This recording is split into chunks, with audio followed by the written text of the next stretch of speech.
سید اجمیر کا قول مبارک، ایسا نادر عالم نہیں گزرا مسلم ہسٹری میں، بہت خوبصورت، بڑا حسین اور آپ کے بڑا قریب. تو فرمایا اگر خدا ظاہر ہو جاتا تو ایمان جبر ہو جاتا، بچت نہ رہتے. اگر ہم خدا کی حضوری میں اگر یہی خطائیں کریں جو آج ہم ہر جگہ کرتے ہیں تو پھر بچت نہیں رہتی نا. پھر اللہ کے لیے معافی کا، آپ کو بخشنے کا کوئی عذر نہیں رہ جاتا. اس لیے اس نے اپنے کو پردے میں ڈال دیا، اس نے اپنا آپ چھپا لیا، آپ کو ایک چانس دے دیا کہ آپ خطا کرتے وقت کہہ رہے ہو مجھے تو نہیں نہ نظر آتا تھا، مجھے تو پتا تو نہیں تھا خدا دیکھ رہا ہے، حالانکہ وہ دیکھ رہا ہوتا ہے. تو ایک چانس، ایک برات کا ایڈوانٹیج دے دیا آپ کو، ایک توبہ کی گنجائش دے دیا آپ کو کہ ٹھیک ہے میں تمہارا یہ عذر قبول کروں گا کہ تم مجھے اتنے قریب سے تو نہیں نہ جانتے تھے، اور تمہارا ایمان ابھی اتنا پختہ تو نہیں تھا کہ تم اپنی درون ذات ہر ایک چیز کا احتساب میرے حوالے سے کرو.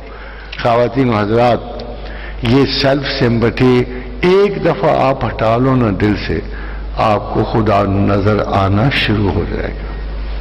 جب آپ یہ جان لو گے نا کہ خطا میرے اندر ہے، باہر نہیں ہے، میرے دشمن میں نہیں ہے، کسی ظالم میں نہیں ہے، کسی مظلوم کے عوض میں نہیں جا رہا، لالچ مجھ میں ہے، فریب مجھ میں ہے، میں ہر چیز کے لیے سزاوار ہوں.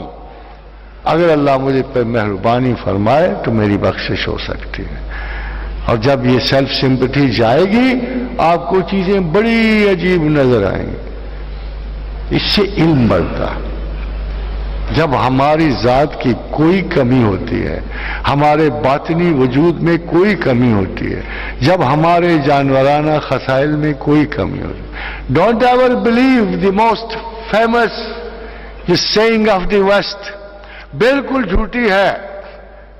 وہ کہتے ہیں وی آر میڈ سو، کیا کروں آئی میڈ سو، ایسا یہ بالکل جھوٹ ہے. We are not made so, ہم ایسے بنے ہوئے نہیں ہیں جیسے ہم بنائے جاتے ہیں. یہ مختلف اثرات ہمارے وجود پہ آ کے اثر ڈالتے ہیں، ہم ایسے ہیں نہیں ہیں. لقد خلقنا الانسان فی احسن تقویم، ہماری ہر چیز میں اعتدال ہے، بیلنس ہے. اور اس اعتدال کا نمونہ آپ نے خود اپنی آنکھوں سے، حواس سے، علم سے، تاریخ سے پڑھا کہ محمد رسول اللہ ہے صلی اللہ علیہ وسلم. اگر اعتدال بھی کسی ہستی پہ ختم ہوتا ہے تو وہ آقا و رسول ہے. مگر کوالٹی کیا تھی اعتدال میں؟ سب سے بڑی کوالٹی کیا ہوتی ہے؟ حیران کن بات ہے کہ یہ خلاصہ علم ہے. اعتدال کی سب سے بڑی کوالٹی سیلف ایفیسمنٹ ہے. سیلف نہیں رہتا اس میں. مجھے کیا پڑی ہے میں آپ میں معزز ہو جاؤں؟ کیا مصیبت ہے کہ میں آپ کے بل بوتے پہ عزت طلب کروں؟ میں لین دین تو کر سکتا ہوں، یہ مجھ سے لے لو، میں تم سے لے لوں، مگر جب میں عزت کی حرص کی بنیاد لوگوں پہ رکھتا ہوں تو میرا کیا حال ہوتا ہوگا؟ میں اپنی تکبر اور وجاہت کی خاطر بے شمار لوگوں کو جھوٹ اور سچ کہتا پھرتا ہوں. میں دوسروں کے لیے ہماتن ایک زبان کی لعنت بن جاتا ہوں، اور دوسروں کے ذرا سے بھی اشکال سے میرے اپنے وجود میں لرزے آنے شروع ہو جاتے ہیں. سب سے بڑی کوالٹی اعتدال کی سیلف ایفیسمنٹ ہے، اور سب سے بڑی مثال اس کی محمد رسول اللہ صلی اللہ علیہ وسلم. 10 حدیثیں، 12، 8 مسلسل. فرمایا رسول اکرم صلی اللہ علیہ وسلم نے، اے میرے لوگوں اعتدال اختیار کرو، اور اگر مکمل اعتدال نہ ہو سکے تو اس کے قریب ترین رہو. خاتم حضرات، یہ ہیں وہ دانشور، یہ وہ انسانیت کا سب سے بڑا دانشور جس کو پتا ہے کہ پرفیکٹ بیلنسز کبھی حاصل نہیں ہو سکتے. مجھے پتا ہے، میں ان کی اطاعت میں سوچتا ہوں، مجھے پتا ہے کہ nobody can ever be perfect balanced, نہ میں وہ رتبہ رسالت محض حاصل کر سکتا ہوں، نہ میں رتبہ اصحاب رسول حاصل کر سکتا ہوں۔ ایک کلاس ہے نا، ویسا استاد کوئی نہیں ہے، ویسے شاگرد بھی نہیں ہے۔ دیکھو استاد کی سب سے بڑی صفت کیا ہے؟ استاد کی سب سے بڑی صفت وہ ہے جو ہماری ماں مقدسہ محترمہ سیدہ عائشہ صدیقہ نے کہی۔ کسی نے پوچھا رسول اللہ کا اخلاق کیا تھا؟ فرمایا تم قرآن نہیں پڑھتے ہو، بس جو قرآن تھا وہ رسول تھے۔ مجسم استاد ہے، he is the only teacher on God's earth, کہ جس نے جو پڑھایا بعین ہی ویسا خود کو دنیا کو شوق، اور کوئی زمین پہ ارسطاٹل نہیں گزرا ایسا، سوکریٹس نہیں گزرا۔ سوکریٹس بہت بڑا فلسفی تھا نا، اس کو ایک ملنے بندہ گھر چلا گیا، اس کے گھر میں اس نے دروازہ ٹھپٹپایا، اندر سے انتہائی تلخ آواز آئی اور ساتھ ایک ہانڈی منہ پہ آئی۔ وہ بیچارہ لچڑا ہوا نا، اسے بڑا پریشان ہوا، اس نے کہ یہ میرے ساتھ کیا ہوا؟ میں اس استاد عظیم کی بارگاہ میں چلا آیا تھا، یہ میرے ساتھ ہوا کیا ہے؟ تو اس نے کہا کہاں ہے؟ میں تو جناب سقراط کو پوچھنے آیا تھا۔ کہا ادھر بونگیاں مار رہا ہوگا، یہ فلسفی بنا ہوا ہے ادھر، دفع ہو جاؤ یہاں سے، آئندہ نہ ادھر آنا۔ وہ گیا ادھر، اس نے جا کے عرض کی، دیکھا تو بڑی بڑی دنیا بیٹھی، بڑے بڑے معززین، اور کہا کہ استاد باقی باتیں تو سمجھ آ گئی، تیری بیوی کیسی ہے؟ اس کا رویہ کیسا ہے؟ کہتا چپ کر، اس کی ان حرکتوں پر صبر کر کے تو سارا علم سیکھا ہے میں نے۔ خادم حضرات مگر ایسا نہیں ہے، ایسا نہیں ہے۔ ذرا آپ ایک اور چیز پہ غور کرو، تھوڑی سی کشمکش ہوئی خواتین کے درمیان، اللہ کو پسند نہیں آئی، اللہ نے ایک ڈیٹ دی، ایک ٹیسٹ دے دیا، آزما لیا امہات المومنین کا کہ تم بوڑھی بھی ہو، تم جوان بھی ہو، تم زیادہ بھی ہو، پوزیسو بھی ہو، کیسی بھی ہو، چلو آج فیصلہ ہو جائے، جو چاہتی ہو لے لو دنیا سے، جو مال و اسباب و ساز و سامان جتنا تمہیں عزیز ہے لے لو، اور میرے پیغمبر کو چھوڑ دو، فکر نہ کرو میں اس کو کمپنسیٹ کر دوں گا، مگر تم ہو نا، تم شاید اس سے راضی نہیں ہوتے نا، پیغمبر غریب ہے نا، فقر و فاقہ میں رہتا ہے، نہ بھی ہو تو بھی ان کو تو نماز پڑھنی بھول جاتی ہے، اگر سونے کی ڈلی بھی کہیں گھر میں پڑی ہوئی ہو، جب وہ بانٹ کے نکلتے ہیں تو پھر یہ نماز تسلی سے پڑھتے ہیں۔ ظاہر ہے ایسے شخص کی بیویوں نے کیا خوش رہنا ہے جو اپنی آخری متاع بھی اٹھا کے کسی غریب کو عطا کر، تو کہا اچھا ٹھیک ہے نہ رہو ان کے ساتھ، آزاد ہو جاؤ، کھاؤ پیو، جو مرضی کرو، جو چاہتے ہو لو، اور پیغمبر کو چھوڑ جاؤ۔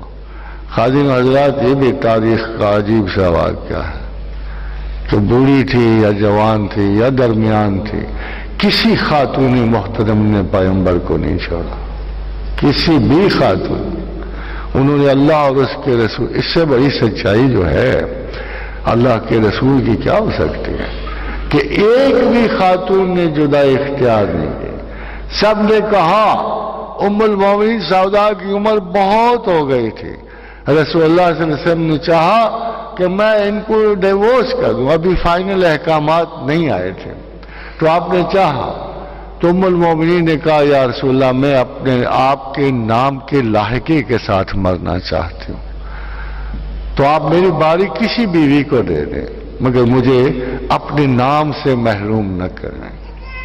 خادم حضرات اس اعتدال کی روایت جو محمد رسول اللہ صلی اللہ علیہ وسلم کے دست مبارک سے پڑی، ہماری زندگیوں میں اگر اب ہم غور کریں تو اتنی ساری عقیدتوں کے باوجود جو اسم گرامی محمد سے ہیں، اور اتنے سارے دعوے جو ہم توہین رسالت کا بدلہ لینے کے لیے کرتے ہیں، ہم کون سے شمائل محمدیہ پہ اثر کرتے ہیں، کون سے انصاف اپنی بیویوں سے کرتے ہیں؟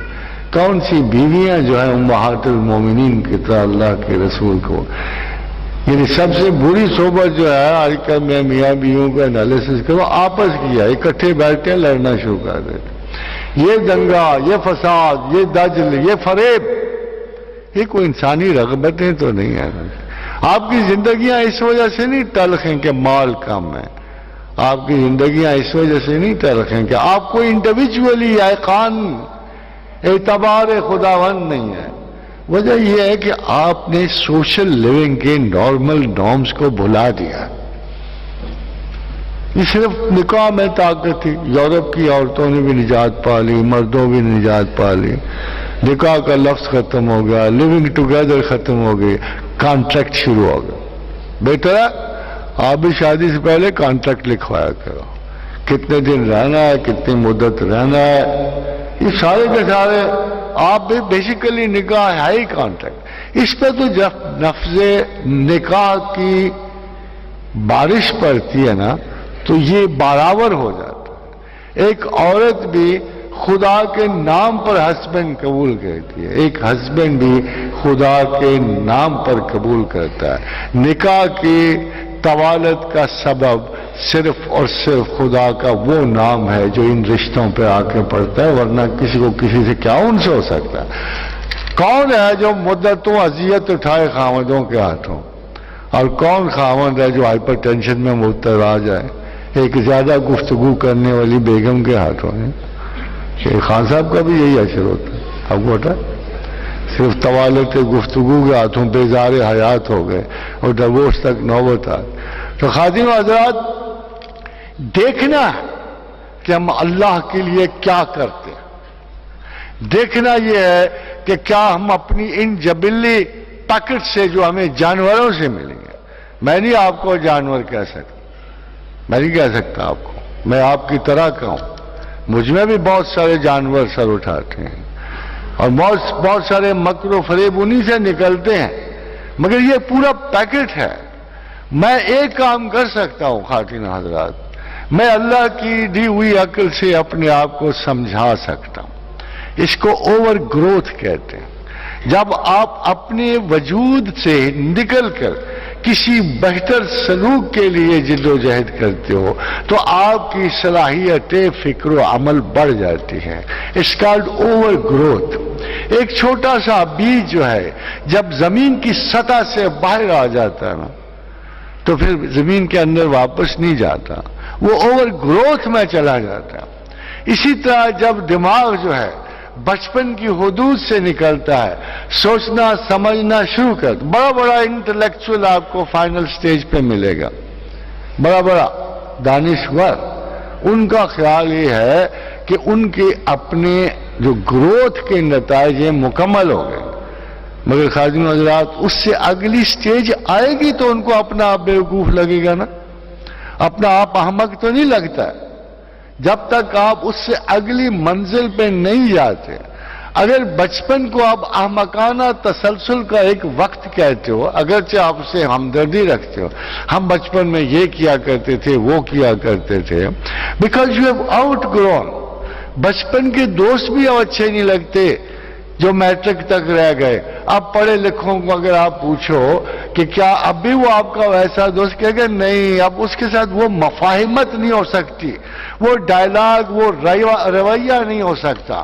بڑے سے بڑا انٹلیکچوئل اور وہ ذہانت مآب حیثیت ہیں جو کبھی سیاست میں، کبھی علم میں، کبھی ادب میں فروغ پاتی ہیں اور بڑے بڑے اعلیٰ مقامات تک پہنچتی ہیں، ان کی بھی اوور گروتھ ایک جگہ آ کے ختم ہو جاتی ہے۔ حالی نے کہا تھا نا، تو کار جہاں رانے کو ساختی کہ با آسمانی اس پر داختی، کہ تو نے زمین کے کام ختم کر دیے کہ تم آسمان پہ کمانڈے پہ رہے۔ وجہ یہ ہے کہ اگر تمام عقل، جیسے اب ویسٹرن ویژن چل رہا ہے، اور اگر آپ بھی ان کو فالو کرتے یا کہ تمام کی تمام عقل کا پیرامیٹر جو ہے وہ خلا سے نیچے کا ہے، تو آپ کی عقل نے آگے کیا جانا ہے؟ کیسے جائے گی؟ آپ تو ایک محدود انداز سے ایک محدود سوچ سے ایک بہت بڑا جائزہ لے رہے ہو. آپ خدا کی تلاش کر. خادم حضرات آپ کو ایک عجیب سی بات بتاؤں. میرا ہوتا نا، اور اگر میں اپنے آپ کو جسٹیفائی کرتا تو میں سادہ سی بات، یار کسی اور نے بھی دعویٰ کیا ہے جب سے میں زندہ ہوں، جب سے میں نے پہلا حرف پڑھا ہے اور جب سے میں یہ آخری بات کر رہا ہوں، میں نے تو کسی کو کلیم کرتے سنا ہی نہیں کہ چاند ستارے میں نے بنائے، یہ زمین میں نے بنائی، یہ آسمان میں نے بنایا، یہ کہکشائیں میں نے بنائی.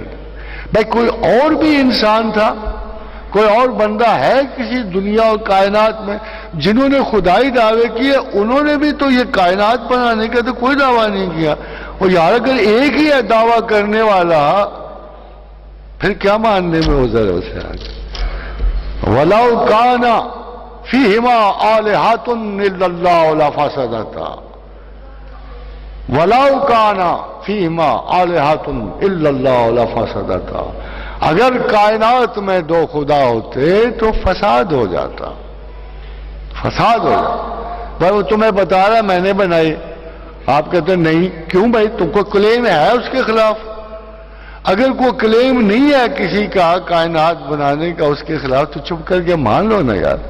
ماننے کے بعد اپنے متجسسانہ ذہن سے یہ ضرور دیکھتے رہو کہ کلیم سچا ہے کہ جھوٹا ہے، مگر ماننا تو پڑے گا. جب تک کوئی اور کلیمنٹ نہیں ہے تو ہمیں ماننا تو پڑے گا کہ یہ واحد کلیمنٹ ہے جو اول و آخر کلیم کر رہا ہے، جو ظاہر و باطن کلیم کر رہا ہے.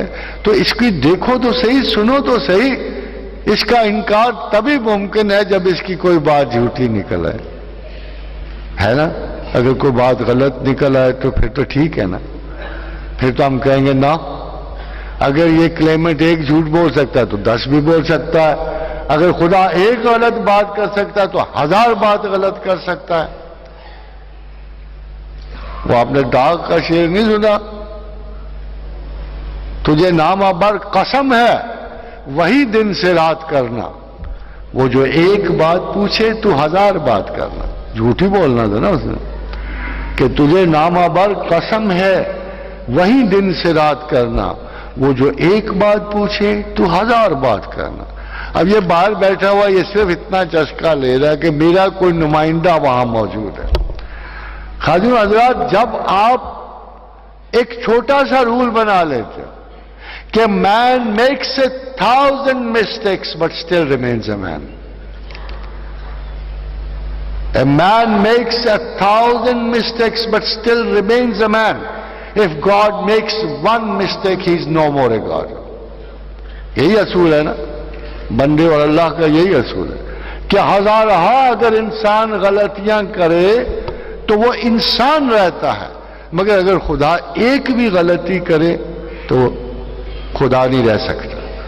انفالبلٹی نہیں رہتی، ٹروتھ نہیں رہتا، ملکیت نہیں رہتی، اومنی پوٹنٹ نہیں رہتا، اومنی سینٹ نہیں رہتا، اومنی پریزنٹ نہیں رہتا. تو خادم حضرات یہ ضروری ہے کہ ہم بھی تو دیکھیں نا وہ کتنا سچا ہے. تجسس، علم، انکوائری یہ ہوں گے تو کرو گے نا. اندھوں اور موروں کی طرح قرآن پڑھنے کا کیا فائدہ ہے؟ اچھا اتنا بڑا چیلنج وہ بھی تھرو کر کے بیٹھا ہوتا. یا تو میں کہوں میری انکوائری سے وہ ڈرتا ہے. اقبال نے کہا تھا نا ہزار آئے پردگیاں پردہ درے پیدا شد. کہا تھا نا اقبال کہ خبر رفت زگردوں بشبستان ازل، کہ جب میں پیدا ہوا، جب انسان پیدا ہوا، جب تجسس پیدا ہوا، جب عقل پیدا ہوئی، جب شعور پیدا ہوا، جب انکوائری پیدا ہوئی، جب انکار و اقرار پیدا ہوئے، تو اقبال نے دعویٰ کیا کہ اب ملائکہ ڈر گئے ہوں گے، آسمانوں پہ زلزلہ آ گیا ہوگا. کیوں؟ کہ خبر رفت زگردوں بشبستان ازل ہزار آئے پردگیاں پردہ درے پیدا شد. کہ ڈرو یہ ایک پردہ کھولنے والا بندہ پیدا ہو گیا ہے. ڈرو اے عالم افلاک کے رہنے والوں، اب تمہاری حکومت غیاب ختم ہو گئی ہے. نو مور سیکریسیز، اب ایک آنکھ ایسی پیدا ہوگی, ایک تھرڈ آئی پیدا ہو گئی ہے جو تمہارے راز کھول دے گا, جو کائنات کو آشکار کر دے گا, جو ملائکہ کی ساخت کو پڑھ لے گا, جو شیطان کی اس ناری وجود کو اچھی طرح سمجھ جائے گا, جو اپنی ذات کے ادھرتے ہوئے اپنے خسائل اور اپنے سیکرٹس کو بھی سمجھ جائے گا. یہ ذات ہے. Ladies and gentlemen, long before I passed an opinion on psychology, پہلے بھی تھا علم ذات, چند لوگوں کے پاس تھا, مخصوص اولیاء اللہ کے پاس تھا, بڑے بڑے دانشوروں کے پاس تھا, پہلے بھی تھا, مگر وہ پردہ و پردہ تھا, در بدر تھا, کوچا و کوچا, کو بکو. وہ اس طرح کے راز تھے. در دل خیش طاہرہ گشت و ندید جسترا. اے طاہرہ, طاہرہ کہتی ہے کہ میں نے اپنے دل کے اندر خوب جان بھی کی, پرکھ کی, دیکھا بالا. در دل خیش طاہرہ گشت و ندید جسترا, تیرے سوا کسی کو نہیں پایا. صفحہ بصفحہ, لا ولا, پردہ بپردہ, پو بپو.